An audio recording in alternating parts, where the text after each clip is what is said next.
Le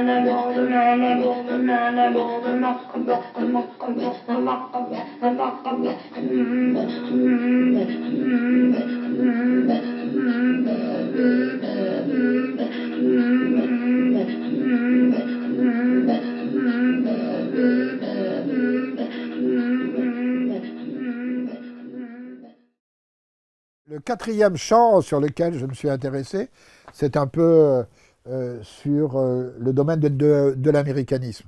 Alors ça, c'était la construction d'une communauté américaniste à partir justement des fameux congrès des américanistes qui ont commencé à Nancy, évidemment, il y a pas mal de temps, je me suis dit 175, je crois, quelque chose comme ça. Et donc ça a donné plusieurs collaborations assez importantes, notamment avec l'Espagne, avec Espagnols, des historiens espagnols, qui ont beaucoup travaillé sur une figure paradigmatique qui a été très peu, plutôt minorée aussi, oubliée, hein, qui est celle de Jiménez de la Espada, qui est un savant espagnol, qui a joué un rôle très important au niveau des institutions et qui a beaucoup écrit, qui a fait une première expédition en Amazonie, dans 1863, je crois, je peux me tromper, et qui a descendu depuis Quito, le Napo et l'Amazone, et qui est arrivé à la frontière, brésilienne, en lambeaux. Enfin, ils étaient vraiment dans des conditions très très mauvaises, et qui ensuite est retourné en Espagne et a eu, disons, une carrière assez compliquée. Donc on a décidé, à travers cette figure, de parler justement de la construction, parce qu'il a beaucoup joué avec les Allemands, les Bastian, autres, avec ici Ernesto Ami, beaucoup l'origine un peu du musée du Trocadéro, enfin, etc. Aussi lié à ce personnage haut en couleur qui me fascine, Léon de Rosny, qui a bien évidemment été un peu un précurseur, disons, de l'américanisme, au sens où il a essayé de le dissocier de l'orientalisme. Enfin, à l'époque, il n'y avait qu'un seul. Donc, il a beaucoup. Il a eu la première chaire de japonologie en France.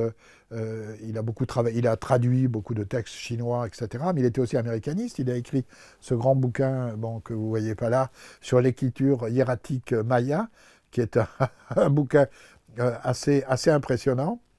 Et il a énormément produit de documents en langue maya et du déchiffrement de l'écriture maya.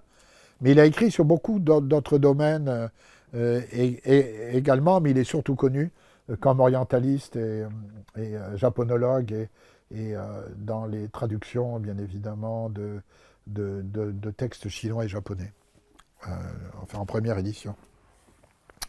Donc, alors, le livre qui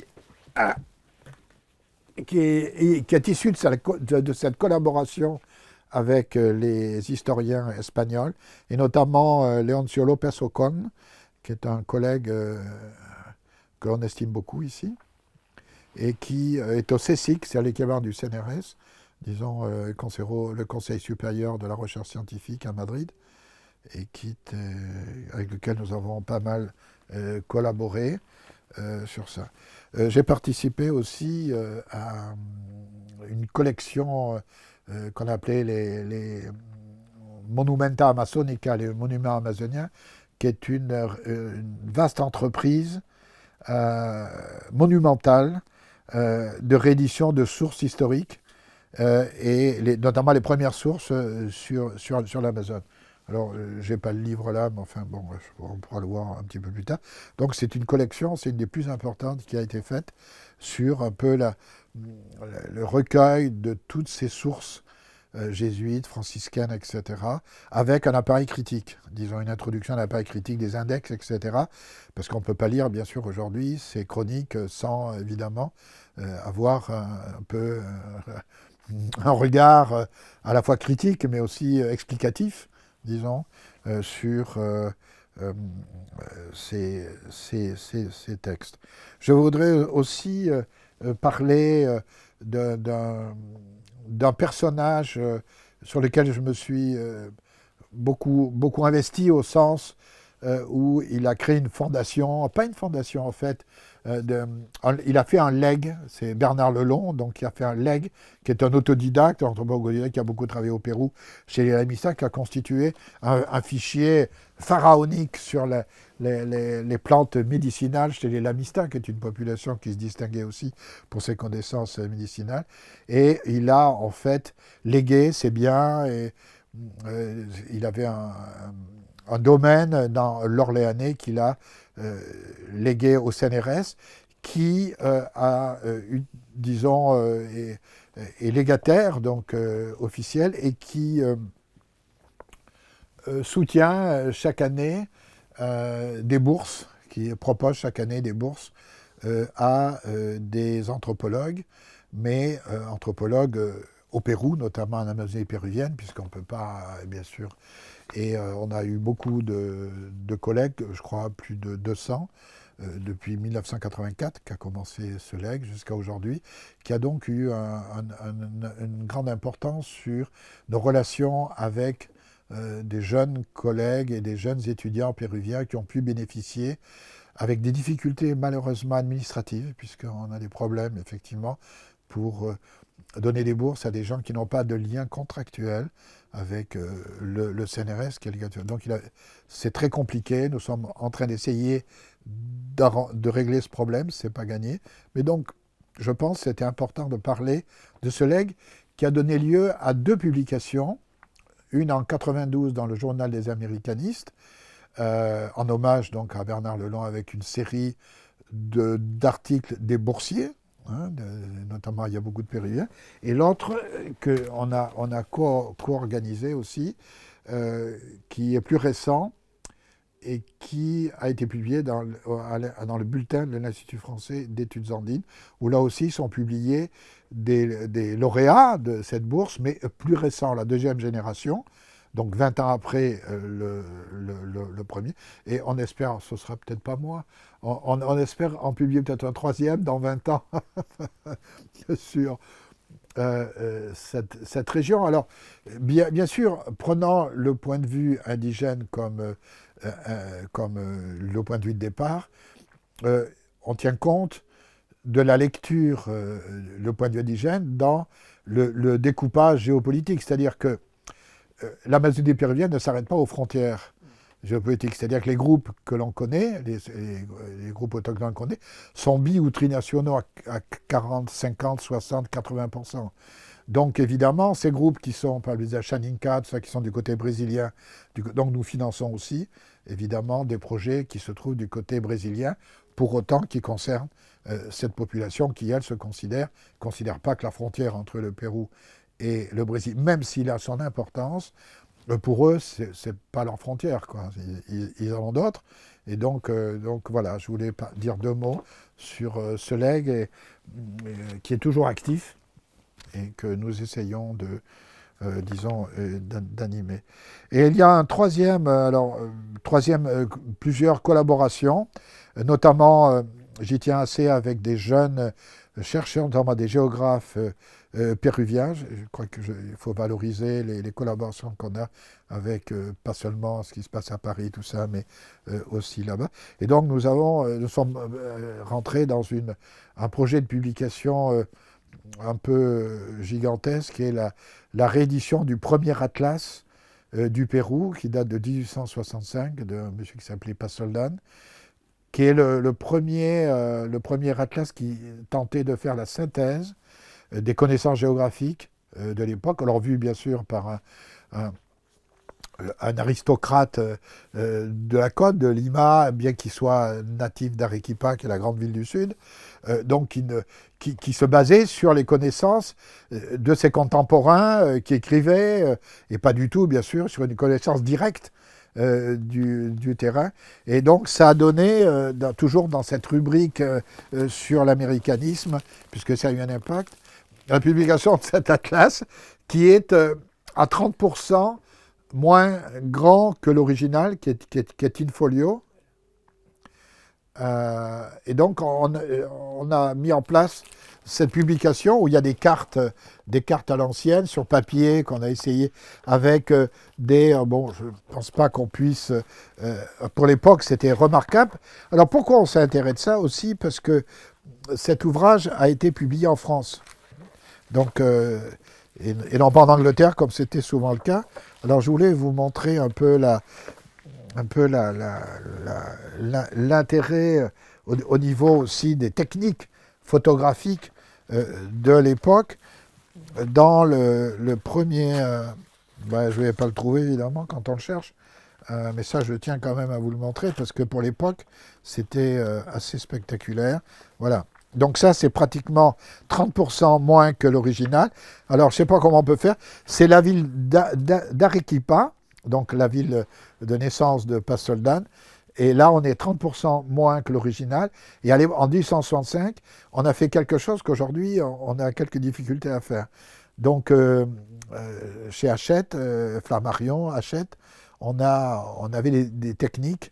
C'est pour ça d'ailleurs que le Pérou avait choisi la France à cette époque-là. Il a choisi entre l'Angleterre et la France sur la technologie éditoriale.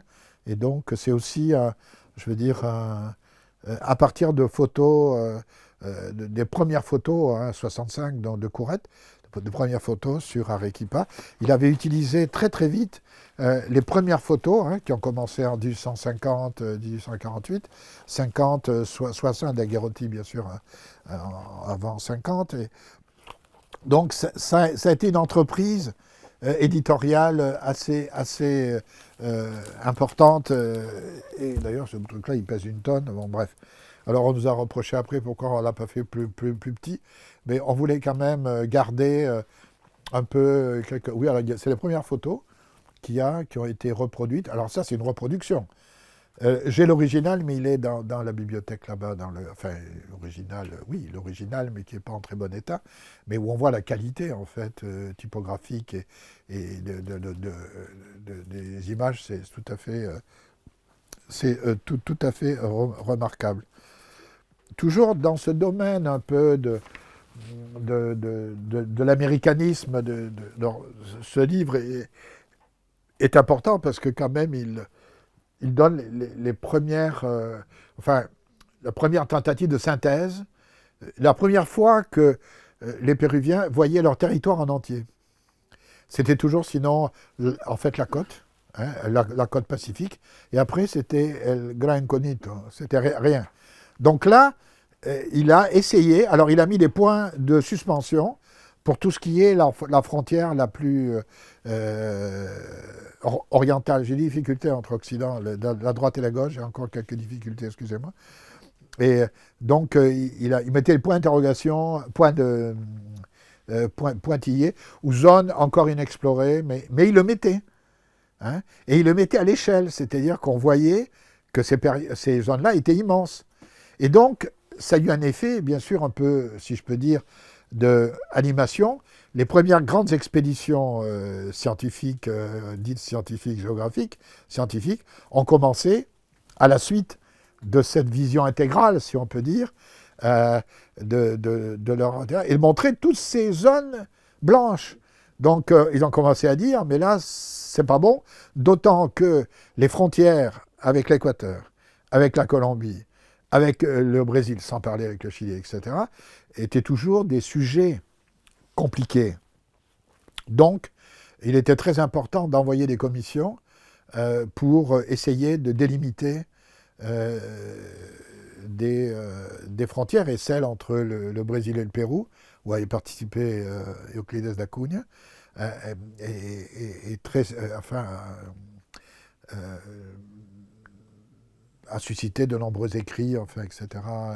Et toutes ces expéditions de nivellation de frontières ont été toujours des expéditions très, très, très compliquées et souvent meurtrières. Donc là, effectivement, il y avait ces choses-là. Ensuite, nous avons participé, toujours dans nos collaborations avec le Pérou, Le résultat, finalement, c'est une collaboration avec un jeune historien, Juan Carlos Lacerna, un jeune historien péruvien, qui est le fruit un peu de nos errances et de nos recherches dans les bas-fonds, chez les chiffonniers de Lima et de villes avoisinantes, le samedi matin ou le dimanche matin, où on partait en expédition pour chercher des documents qui se trouvaient au sol, des vieilles photos, des vieilles images, des documents déchirés ou incomplets qu'on essayait de compléter. Et donc on a passé les 4-5 années que j'ai passées en détachement à l'IFEA. J'ai beaucoup essayé de collaborer avec plusieurs historiens, mais aussi je suis collectionniste, donc il ne faut pas cacher que j'avais un intérêt aussi personnel à, euh, à rechercher ces documents. Et nous avons surtout recueilli un nombre assez important de documents photographiques pour essayer de faire une sorte de dictionnaire de la photographie amazonienne. On avait jusqu'à présent que des dictionnaires sur les Andes, hein, parce que le Pérou, c'est quand même focalisation beaucoup la tradition académique sur les Andes et sur le littoral pacifique. Là, on avait des dictionnaires de la photographie ancienne, mais on n'avait rien. Il y avait des photographes très connus comme Chambi, tout ça, du côté péruvien, mais on n'avait pas cette richesse du côté amazonien. Donc, on a passé beaucoup de temps à essayer de débusquer, en somme, des documents. Alors, on n'a pas seulement des documents, bien sûr, photographiques, on a des dessins, des cartes, des documents écrits, enfin, etc., qui a été complété par un travail d'archives très soutenu de ce jeune historien qui a complété. Donc ça a donné ce bouquin, El Bosque Ilustrado, qui normalement on doit faire une édition plus complète parce que dès qu'on publie un truc, on se rend compte qu'on a oublié un tas de choses. En fait, c'était disons une première synthèse qui était aussi une collaboration très riche avec des collègues péruviens. Voilà. Ça, c'est pour la partie un peu collaboration avec le pays d'accueil, ce qui n'empêche pas qu'on peut avoir des désaccords aussi avec des pratiques de ces gouvernements, n'est-ce pas?